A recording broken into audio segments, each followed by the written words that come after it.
ಸ್ತ್ರೀ ಜನ್ಮದಿಂದ ಯಾರದ್ದೋ ಮಗಳು, ಧರ್ಮದಿಂದ ಯಾರಿಗೋ ಹೆಂಡತಿ, ಹಾಗೆ ಕರ್ಮದಿಂದ ಯಾರಿಗೋ ತಾಯಿ.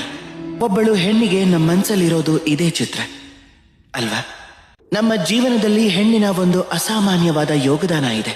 ಹಾಗೆ ಹೆಣ್ಣಿಲ್ಲದೆ ನಾವೇನೂ ಇಲ್ಲ. ಆದ್ರೆ ಅಧಿಕಾರ, ಇದೇ ವಿಷಯದಲ್ಲೇ ನಾವು ತಪ್ಪು ಮಾಡೋದು. ಯಾವಾಗ ಒಂದು ಹೆಣ್ಣು ಮಗಳಾಗಿರ್ತಾಳೋ, ಯಾವಾಗ ಜನ್ಮ ಪಡಿತಾಳೋ, ಆಗ ಅವಳ ಮೇಲೆ ಅಧಿಕಾರ ಇರೋದು ತನ್ನ ತಂದೆಗೆ. ಯಾವಾಗ ಅವಳು ಮದುವೆ ಆಗತ್ತೋ ಆಗ ಅವಳ ಅಸ್ತಿತ್ವದ ಮೇಲೆ ಅಧಿಕಾರ ಇರೋದು ತನ್ನ ಗಂಡನಿಗೆ. ಯಾವಾಗ ಅವಳು ತಾಯಿ ಆಗ್ತಾಳೋ ಆಗ ತನ್ನ ಸಮಸ್ತ ಜೀವನದ ಅಧಿಕಾರವನ್ನ ತನ್ನ ಮಕ್ಕಳಿಗೆ ಕೊಟ್ಬಿಡ್ತಾಳೆ.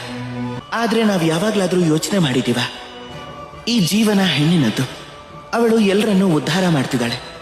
ಹೀಗಿರುವಾಗ ಅವಳ ಜೀವನದ ಅಧಿಕಾರನೂ ಅವಳ ಹತ್ರನೇ ಇರಬೇಕು ಅಲ್ವಾ? ಅವಳು ತನ್ನ ಜೀವನದ ತೀರ್ಮಾನವನ್ನ ತಾನೇ ತಗೋಬಹುದು, ತನ್ನ ಭಾಗ್ಯವನ್ನ ತಾನೇ ರೂಪಿಸ್ಕೋಬಹುದು. ಇದನ್ನ ಮಾಡೋದಕ್ಕೆ ನಾವು ನಮ್ಮನ್ನೇ ಬದಲಾಯಿಸ್ಕೋಬೇಕಾಗತ್ತೆ, ಚಿಂತನೆಗಳನ್ನ ಬದಲಾಯಿಸ್ಕೋಬೇಕಾಗತ್ತೆ. ಯಾಕೆ ಅಂದ್ರೆ ಈ ಚಿಂತನೆ ಇವತ್ತು ನೆನ್ನೆದಲ್ಲ, ಇದು ವರ್ಷಗಳಿಂದ ನಡ್ಕೊಂಡು ಬರ್ತಾನೆ ಇದೆ. ಹೀಗೆ ವರ್ಷಗಳ ತನಕ ನಡ್ಕೊಂಡು ಹೋಗುತ್ತೆ. ನಾವಾಗೆ ಇದನ್ನ ಬದಲಾಯಿಸೋವರೆಗೂ. ಇದನ್ನ ಯಾವಾಗ ಬದಲಾಯಿಸಬಹುದು ಅಂದ್ರೆ ಇವತ್ತೇ ನಮ್ಮಲ್ಲಿ ಪರಿವರ್ತನೆಯನ್ನ ತಂದ್ರೆ.